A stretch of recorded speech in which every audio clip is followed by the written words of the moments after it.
আল্লাহ যখন আমাদের ভালো কিছু দেন আমরা চাই আরেকটু বেশি পেতে। যেমন ধরুন, আমরা যখন অসুস্থ হয়ে যাই, আল্লাহ আমাদের একটু সুস্থ করে দিলে আমরা কি দোয়া করি? আমরা বলি, আল্লাহ আমাদের পুরোপুরি সুস্থ করে দেন। আল্লাহ তখন বলেন, দাঁড়াও, তুমি যখন পুরোপুরি সুস্থ ছিলে, যখন কোনো ধরনের অসুখ বিসুখ তোমার ছিল না, তখন তো তুমি কখনো আমাকে এত আন্তরিকতার সাথে ডাকোনি, কখনো এত ব্যাকুল হয়ে আমার আমল করনি, এভাবে চোখের পানি ফেলে আমার কাছ থেকে কিছু চাওনি। তাই আমার থেকে উপহার স্বরূপ আমি তোমাকে এই রোগটি দিলাম, এই সমস্যা দিলাম, এই বাধা বিপত্তি দিলাম, কারণ আমি জানি আমার কাছে ফিরে আসার জন্য তোমার এই সমস্যার প্রয়োজন ছিল। অর্থাৎ আমাদের জীবনে যে সমস্যাগুলো আসে, হয়তো সেটা আল্লাহর তরফ থেকে একটা উপহার, একটা নিয়ামত। কারণ এক সপ্তাহ জ্বর নিয়ে পড়ে থেকে, এমনকি 1 বছর অসুস্থ হয়ে বিছানায় শুয়ে থেকে, অথবা কোনো প্রিয়জনকে হারানোর ফলে যদি আমরা আল্লাহকে পেয়ে যাই, তাহলে বাস্তবে তা শাস্তি নয়, বরং এ হলো আল্লাহর পক্ষ থেকে আমাদের জন্য এক বিরাট উপহার।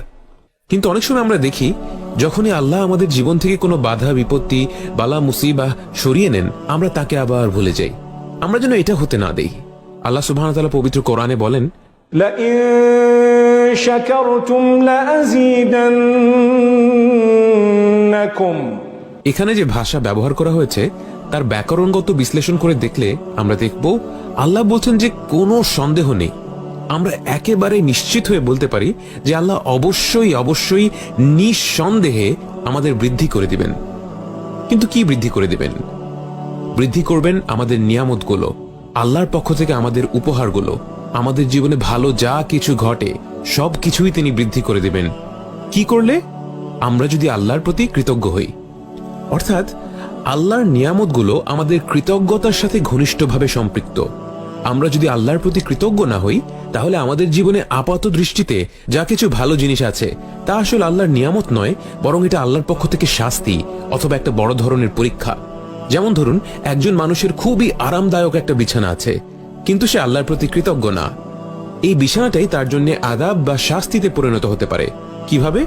সে এই বিছানায় এতটাই আরাম করে ঘুমায় যে সে ফজরের নামাজের জন্য উঠতে পারল না, সে আল্লাহর থেকে দূরে সরে গেল। অপরদিকে আরেকজন মানুষের জীবনে আপাত দৃষ্টিতে খারাপ কিছু ঘটে গেল। হয়তো তার বাবা মা মর্মান্তিক দুর্ঘটনায় ইন্তেকাল করলেন।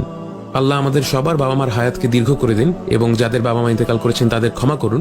কিন্তু উদাহরণস্বরূপ আমরা দেখি, যদি তার বাবা মা মর্মান্তিক দুর্ঘটনায় ইন্তেকাল করেন, কিন্তু এর ফলে সে ইসলামকে পূর্ণাঙ্গ রূপে পালন করা শুরু করলো, সে আল্লাহর প্রতি অকৃতজ্ঞ হলো না, এক্ষেত্রে এই আপাত দৃষ্টিতে খারাপ ঘটনাটাই প্রকৃতপক্ষে আল্লাহর তরফ থেকে তার জন্য একটি বিরাট উপহার।